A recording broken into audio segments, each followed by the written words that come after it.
Hospital वाले बिल्कुल भी साथ नहीं दे रहे हैं भाई। और यहाँ शिमला में सबसे बड़ी दिक्कत वाली बात ये हो गई है कि दादा तो बीमार है ही है, ऊपर से मम्मी भी बीमार हो गए हैं। और ऐसे टाइम में अब हिम्मत रखने के अलावा इंसान कुछ नहीं कर सकता।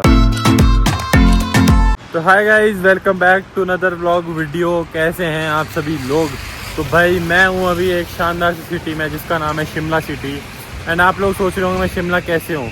तो शिमला में ऐसे हूँ कि दादा हो गए थे बीमार, तो उनको लेकर आ गए थे हॉस्पिटल IGMC शिमला में, जहाँ पे एक मेन बड़ा हॉस्पिटल है। एंड मैं अभी एक ऐसी जगह खड़ा हूँ जहाँ से अगर मैं नीचे गया तो मैं गिर जाऊँगा। एंड ये है जी ढली, इस जगह का नाम ढली है। और फिलहाल सामने हमारी गाड़ी खड़ी है बस के पीछे। दादा को हॉस्पिटल में दिखाया, उसके बाद वैसे हमारा रामपुर जाने का प्लान था, बट वो प्लान कैंसिल करना पड़ गया क्योंकि हमारे को डॉक्टर ने कल बुलाया दोबारा से चेकअप के लिए। तो कल हम मोस्ट प्रॉब्ली रामपुर जाएंगे। एंड कल से मेरे गाँव में एक शादी भी शुरू हो रही है, तो शादी हमको अटेंड करनी है। जैसे ही डॉक्टर ने बोला कि भाई आपको शिमला में ही रुकना पड़ेगा, तो मैंने फट से एक होटल बुक कर लिया।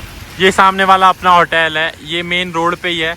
एंड हमको कल एक दूसरे हॉस्पिटल जाना है दादा को दिखाने, चमियाना नाम की जगह में, वो इधर नीचे है। कल का सीन अब कल दिखाऊंगा आपको। आज का सीन ये है कि दादा तो अभी उनका थोड़ा सांस फूट रहा है, तो इसलिए मैं उनको BP की दवाई लेने जा रहा हूँ। और मैं कुछ खा भी लूँगा, मैंने खाया भी नहीं है सुबह से लेकर कुछ भी। अपना गाड़ियों में देख पा रहे होंगे ओले इतने आ रखे हैं रास्ते में कि गाड़ियाँ भर भर के आ रही है भाई ओले से ना। इधर बारिश इतनी तेज़ हो रही है कि इधर नाले चल पड़े रोड में। और एक बार मैं दवाई लेके घर जाता हूँ और फिर आपको दादा से मम्मी से मिलाता हूँ।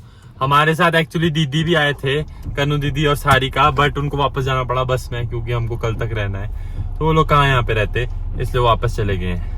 लाइफ का कोई अता पता नहीं है गाइज। मैंने सोचा था कि मैं आज शादी में नाच रहा हूँगा, बट देख लो मैं कहाँ पे हूँ। मैं शिमला में हॉस्पिटल के चक्कर काट रहा हूँ। तो इसीलिए मेरा मानना है कि भाई लाइफ में ज्यादा प्लानिंग ना ही रखे, क्योंकि ज्यादा प्लानिंग रखोगे ना तो प्लान कैंसिल हो जाते हैं, जैसे मेरा हो गया। अब मैं कहाँ सोचा था कि मैं शादी में हूँ और अब यहाँ पे हॉस्पिटल आना पड़ रहा है। तो इसलिए ऊपर वाले ने जो सोच रखा है उस पर हमेशा ट्रस्ट करें। एंड ऊपर वाला जो करना चाहता है ना वो होने दे, just go with the flow. भाई शिमला के लोग नहीं मानते, इस जगह की इतनी वैल्यू बढ़ चुकी है कि लोग ना पहाड़ काट काट के अब घर बनाने की कोशिश कर रहे हैं। ऊपर देखो कहाँ जैसी भी चढ़ा रखी है, बहुत ही खतरनाक है। एंड आपको मैं एक क्रेजी फैक्ट बताता हूँ। तो ये नीचे घर है ना, ये वाला, ये मेरे पापा के बेस्ट फ्रेंड का घर है। एंड मैं अभी शिमला में खड़ा हूँ। तो जिस दिन इन अंकल ने ये घर बनाया ना, उस टाइम पापा को भी यहाँ पे जमीन मिल रही थी लेने के लिए, और हमने रामपुर में घर बनाया। तो पापा बोल रहे थे कि इधर भी मैं बना सकता था, पर पापा ने सोचा कि इस जगह कोई क्यों घर बनाएगा, क्यों बनाऊं यहाँ पे घर। तो इसीलिए अगर उस टाइम पता होता ना कि इस जगह की वैल्यू इतनी बढ़नी है तो उसी टाइम ले लेते, और फिर हमको रामपुर शिमला बार बार नहीं करना पड़ता, इधर ही रहते, इधर ही हॉस्पिटल जाते। भाई साहब मैं गाड़ी पार्क करने के चक्कर में पता नहीं कहाँ ऊपर आ गया हूँ, और ये कोई तो इधर बस का काम हो रहा है, और आगे देखो क्या है, कच्चा रास्ता। यार एक्चुअली मेरे को खाना है ना नीचे जाके, तो यहाँ पे टाइम लगेगा, इसलिए मैं कोई अच्छी जगह ढूंढ रहा हूँ गाड़ी लगाने की, बट मेरे को मिल नहीं रही है कहीं पे भी। भाई मैंने ना ये किसी कबाड़ खाने में पार्क कर दिए, नीचे यहाँ पे शीशे टूटे हुए हैं। एंड ये देखो यहाँ के हाल, ये वर्कशॉप है कोई तो। यार बहुत ही घटिया स्मेल आ रही है। देखो भाई कहाँ कूड़े के बीच, बसों के बीच मैंने पार्क कर ली। तो मैं बैठा हूँ एक नॉर्मल से ढाबे में चाउमीन खाने के लिए, जो कि कुछ ऐसा दिखता है, ऐसा दिखता है। एंड यहाँ से व्यू कुछ ऐसा दिखता है। भाई साहब शिमला। गाड़ी हमारी सेफ है और सेफली मैं गाड़ी के पास वापस आ गया। अब चलते सीधा दादा और मम्मी के पास। तो ऐसा कुछ व्यू है आज के हमारे होटल से। ये मेन रोड पे ये जा रही सारी गाड़ियाँ। इस साइड जाओगे तो रामपुर जाएगी, इस साइड जाओगे तो हॉस्पिटल चंडीगढ़ जाएंगे। ये रहा सामने हमारा रूम जिसको हम खोलेंगे।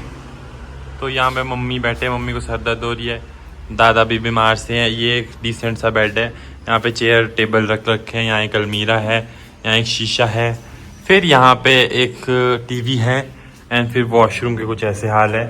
तो ये मतलब बहुत फैंसी कमरा नहीं है। तो गाइस फिलहाल टाइम है रात के बजे 10 एंड मैं अभी होटल रूम से नीचे उतर चुका हूँ। एंड दादा की थोड़ी अभी तबीयत ऊपर ख़राब हो रही थी, बीच में मैं सोच रहा था कि उनको हॉस्पिटल लेकर जाऊँ, पर फिर मेरे को लगा कि यहाँ के हॉस्पिटल में कोई फ़ायदा है नहीं। बिकॉज़ अगर मैं आपको बताऊँ शिमला में हॉस्पिटल का क्या हाल है, तो पिछले 1 महीने से हम लोग 1 अप्रैल से हम लोग ट्रीटमेंट करा रहे हैं। आज है 2 मई, पूरा 1 महीना हो चुका है।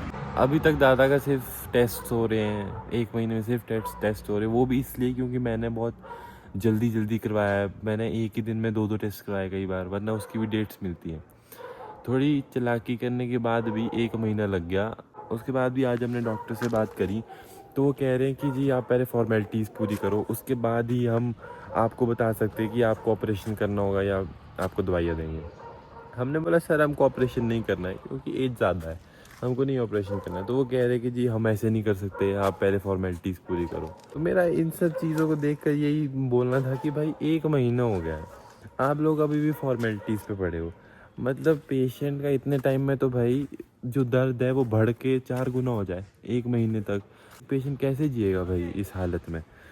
तो अब बिल्कुल डिसअपॉइंटिंग है भाई हिमाचल में तो आईजीएमसी में खास करके अपना इलाज करवाना। आई वुड से कोई भी हिमाचल से देख रहा है चंडीगढ़ जाओ, हिमाचल में कभी मत करवाओ। हम पड़ गए इसके चक्कर में तो अब आधा हम छोड़ के जा नहीं सकते थे कहीं और। मीनवाइल अब कल पता चलेगा कि भाई कल भी हमको दवाइयाँ मिल पाती हैं या नहीं मिल पाती हैं। कल के लिए हमको बोला है कि कोई यहाँ से 6 किलोमीटर आगे हॉस्पिटल है वहाँ जाना है एंड वहाँ पे वो फॉर्मेलिटीज़ पूरी करने के बाद वापस उसी डॉक्टर के पास जाना है एंड फिर वो हमको बताएंगे कि कौन सी दवाई लेनी है, क्या लेना है। भाई बहुत बहुत मतलब बहुत ही ज़्यादा परेशानी वाला काम है, बहुत मुश्किल है, बट ठीक है अभी जूझ रहा हूँ, कर रहा हूँ। और यहाँ शिमला में सबसे बड़ी दिक्कत वाली बात ये हो गई है कि दादा तो बीमार है ही है, ऊपर से मम्मी भी बीमार हो गए हैं। मम्मी भी खड़े नहीं हो पा रहे, उनको ज़ुकाम बुखार हो गया, उनके लिए मैं अभी अभी दवाई लेकर आया हूँ एंड मैं यहाँ पे अकेला हूँ और हॉस्पिटल वाले बिल्कुल भी साथ नहीं दे रहे हैं भाई। और ऐसे टाइम में अब हिम्मत रखने के अलावा इंसान कुछ नहीं कर सकता, तो वही मैं भी कर रहा हूँ, हिम्मत रख रहा हूँ एंड आई होप अब कल सब सही हो जाए एंड कल हम वापस दादा को लेकर घर निकल जाएं। गाड़ी मैंने थोड़ा दूर खड़ी कर रखी थी तो भाई गाड़ी कर दी होटल के नीचे पार्क एंड मैं आ चुका हूँ ऊपर। अभी चलते हैं अंदर, दादा के लिए मैंने थोड़ा खाना ऑर्डर करा है, थोड़ा खाना खाएंगे, मैं भी थोड़ा सा खा लूँगा। मम्मी तो मना ही कर रहे हैं क्योंकि उनकी तो तबीयत ख़राब हो गई है बहुत ज़्यादा। तो ये सब करके फिर सोएंगे एंड अब आप सभी से मिलते हैं सुबह। डू लाइक, अगर आपको ब्लॉग पसंद आया do like share comment, see you next blog guys. तब तक के लिए बाय बाय। आपको आगे की अपडेट आगे के ब्लॉग में देते हैं।